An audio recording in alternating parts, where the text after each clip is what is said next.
Hello and welcome to the Tour Talk podcast, the show that has been designed to give you a direct insight into life on the road. We'll be interviewing performers from across the entertainment industry with the sole purpose of digging out some great stories and an honest perception of their touring life. The show will be hosted by myself, Dario Nikzad, and I'll be joined every week by my good friend from across the pond, Nate Bergman. Nate has fronted the band Lion Eyes from Washington DC for the best part of 20 years, before recently embarking on his solo career, all of which has seen him traverse the world many times over. That boy has got plenty of stories to tell. As for me, I did the national grind playing in bands during my 20s before finally moving into the production side of things. I've been lucky enough to work all over the world tour managing artists such as Eagle Eye Cherry and the Dan Reed Network, before that earning my stripes as a band assistant for Anthrax amongst a host of others. We're here to have a good time as well as to try and educate our listeners on an industry that's usually off limits. What goes on tour no longer stays on tour. This is Tour Talk. Welcome to the Tour Talk podcast. This is a prelude to the first episode that we shot the other day with Dan Reed from the Dan Reed Network. It occurred to me that we didn't really take the time to explain what this podcast was about or what we were trying to achieve out of it or why we were doing it in the first place. So I'm Dario Nikzad and I'm generally going to be hosting this thing. And... Oh, sorry, I'm Nate Bergman. Is that what I'm supposed to say? Well, if that's your name. Oh, man. Did I mess that whole thing up? Well, it might be funny just to leave it in. Yeah. Okay, just leave it all in. It's fine. Yeah, it's fine.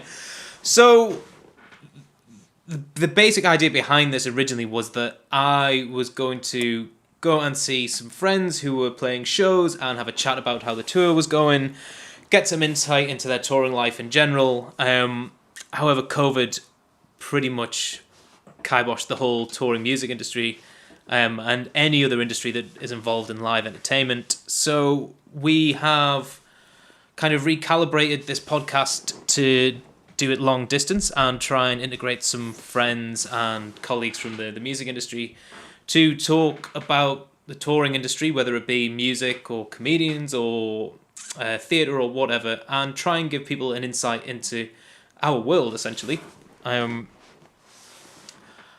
think we're qualified enough because we spent the majority of our adult life working in and around the music industry.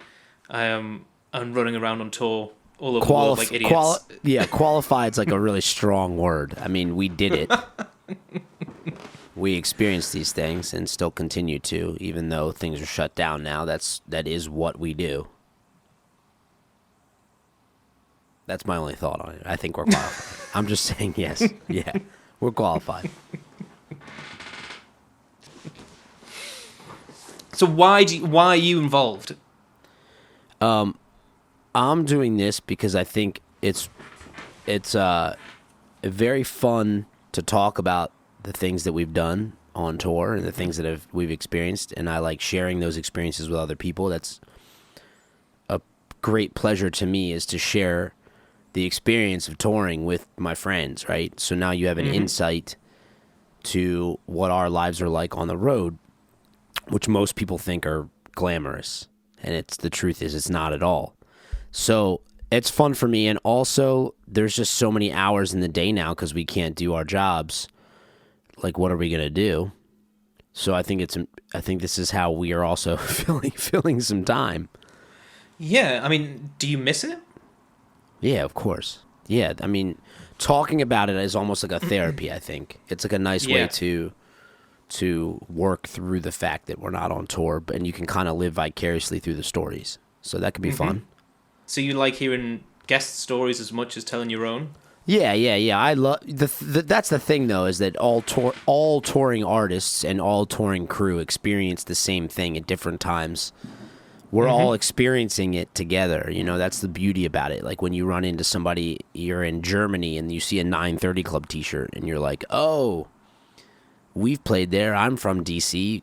There's this immediate connection. So anyone who's ever gone through the pure misery of just being on a long tour, now you can, you have an immediate connection with someone. Is there like a sadist element to being on tour, like you describe it as miserable, Being but a you love musician it. in general, yeah, you're seeking strangers' approval for your art that is like really intimate and serious to you, and it's this like thing you're connected to, and you validate yourself based on other people's enjoyment and approval of it. The whole thing is just disgusting. So is it worse? But I love it. I love it. Yeah, of course. Is it worse that people like me actually fuel that for you, and then Yeah. like figure out ways for Yeah. you to do it? Are we even the crew the and the whole touring thing- people even worse than the artists? Yeah, the whole thing's worth it. It's fantastic. When do you think we'll be back?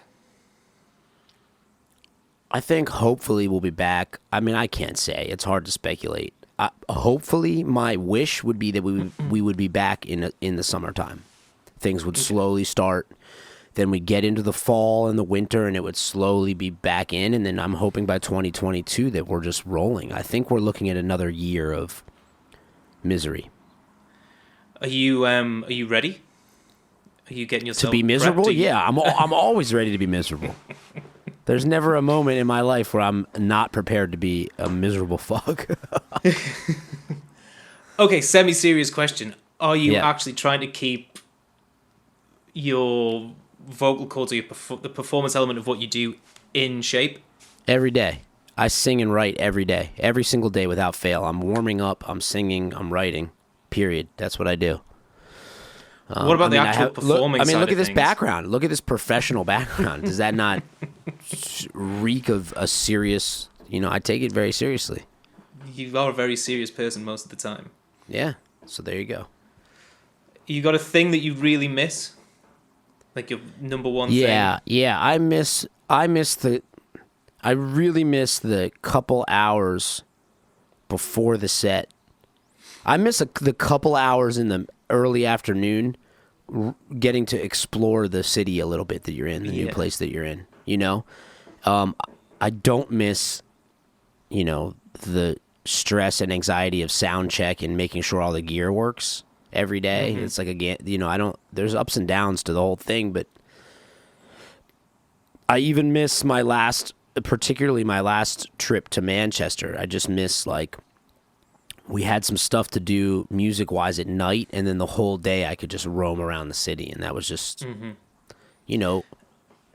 yeah, you can't replace that, especially now when we're stuck. I think for me, it was like those days off in cities that you would never have visited, and then you end up going and have a look around, and you're like, oh, I'm actually going to come here in my own time. Like, this place is amazing. Right. And I actually want to spend some real time here. It's like you get a little insight into a place you never would have even considered for free. And then if you want to, not only would you end up going back there to do more shows, but you could actually go and spend some time there as an actual tourist and do it properly. Right. I mean, yeah, that's one of the most amazing things about. So one time, I've toured to Vancouver many, many times, and then one time I took a personal vacation there, and it just so happened that within the 4 or 5 days I was in Vancouver, the Toots and the Maytals were playing at the I think it's called the Eagle, the Commodore Ballroom. It's like 1,000 cap, 1,500 cap venue, right? And it was up the street. So it just so happened that I knew this venue, and I was there not on tour, and got to go see one of the best shows I've ever seen. So, and then all the food places to go back to. It's just, I miss the whole I miss the whole thing. I truly miss it. But everyone does. I'm not alone in that. No, I don't think I'm not so. special. I'm not special in that department. Anything you don't miss? Number one thing you don't miss? Yeah, not like the toilet situation every day. Every day. Like at my house here, I have a bidet. I have a bidet that plugs onto the toilet, so there's no butt problems ever. I think tour is a lot of butt problems. You know what I mean? You just never know. Yeah, but it starts with what you're putting in your mouth that leads to general butt No, problems. dude, no way. I've eaten terribly on tour. I've eaten healthy on tour. None of it matters. It's just butt. It's just butt problems. It's just butt problems. I've never really suffered terribly from butt problems. Then you're not doing it right. You're not drunk enough. I'm just... All right, okay, so this is where the lines get blurred. Yeah, late night kebab, doner. I'm partial to one of those. Yeah, but the next morning. That's a disaster, especially if the toilet paper is bad. It's terrible. You just need a strong gut, man. You just need to develop that thing. Yeah, well, I don't think there's any amount of preparation for a late night doner kebab where like the meat, it tastes somewhere between leather and hot dog, and you just don't know. Doner's not the one. Doner's dangerous. You're rolling dice with Doner. Yeah, there you go. That's what I'm saying. So, of course. Cool. So ideally, every week we're going to interview a new guest. We're going to try and get some stories out of them that you haven't heard. That'll hopefully lead to some stories out of us that we'd forgotten or haven't told before. Right. And I think it'll be quite fun. I'm really looking forward to it. I think it's going to be great. We're obviously in this really weird situation where there is no touring, there are no shows. Correct. All of these people are stuck at home, and I think there will be a whole other aspect to this where we'll find out how people have kind of dealt with that. I mean, because we've toured a lot, but some of these people will have been touring 30, 35, 40 years. Right. And this will be the most time they've spent at home ever in their adult lives. So I think there will be a whole other like mental health aspect to it and stuff, and how people are actually dealing with such a massive shift in their I mean, I had a lives. conversation with a friend yesterday who is he's in a band and he's been touring for 30 years straight. And the last 5 or 6 years, I mean, really hitting it hard. And, and he expressed basically that towards the end of that hitting it really hard, he was feeling burnt out, right? And that this last 8 months at home not only reset his desire to continue to hit it hard, but it like it refreshed him and then invigorated his need to go further. So I think this is actually in some weird way has been really good for people mentally. I mean, I can relate to that. For you, it totally. My experience as your friend is that it took. This is what it did for everyone. I think it took everything away, and then you were forced to deal with the fact, like, is this who you are? Do you want this? Do you want to be a part of it? You can take a breather. There's no guilt associated with letting other people down or just taking a breath and going, fuck, okay, time to reset. Do I want to do this? And I think that everyone kind of went through that. Yeah, I think especially as the music industry changed and people became more reliant on touring, there was just so much work. And like, obviously, when you're self-employed, you are worried about saying no to opportunities and everything else, so you keep saying yes, and the cycle gets faster and quicker, and before you know it, I mean, I can relate to that burnout thing completely. And I was ready for some time off. I've had way more time off than I ever thought I would get. And the itch is there. I mean, we're all just pirates, essentially, aren't we, really? We just want to go and maraud around the world. And for some people, they don't. For some people, I think they hit this period of time and they go, man, I do like being home. I do want a steady job. I do like steady income. I do want to be with my family more. And then I think for other people that kind of knew in their gut what it would be like going into it, I think those type of people, and that's the side, I think that's where I fall on the two sides, is that I don't feel as alive being home. Part of my writing process is going out and experiencing life. So now I feel this desire to go back out, and I'm going to be very ready. And you know what? I don't think it's going to be as cutthroat as people seem to be expressing that it's going to be. I think there's going to be so much opportunity, right? I mean, because like people are not only think about promoters, right?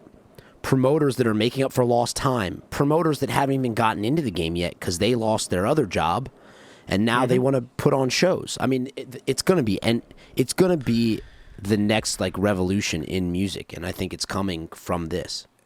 it is going to be wild because there's people who have obviously really suffered from what's happened, but there's people in different industries who have probably done really well, and now they're looking at the music industry as something that's taken a hit. There's potential to invest, whether it be in booking shows or buying a venue or any of that kind of stuff.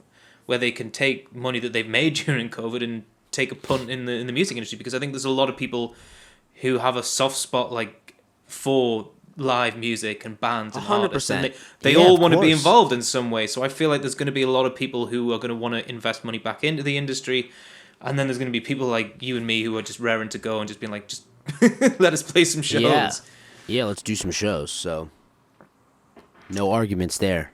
Yeah, cool. So we will catch up another time. We've already shot the first episode with Dan Reed. Hopefully it was amazing talking more. to Dan, and I think everyone will really enjoy Dan's perspective on pretty much everything. He's great. Yeah, and very handsome. So you're all very handsome. It sickens me, really. I hate you all. Amazing. Well, it was really good to catch up, and I hope everybody enjoys the first episode. Yeah, cool. Thank you very much, and we'll speak to you soon. All right, babe. Thank you for tuning in to the latest episode of Tour Talk. As always, you can find us across the socials at Tour Talk Pod. That's Instagram, Facebook, YouTube, and Patreon too. Peace!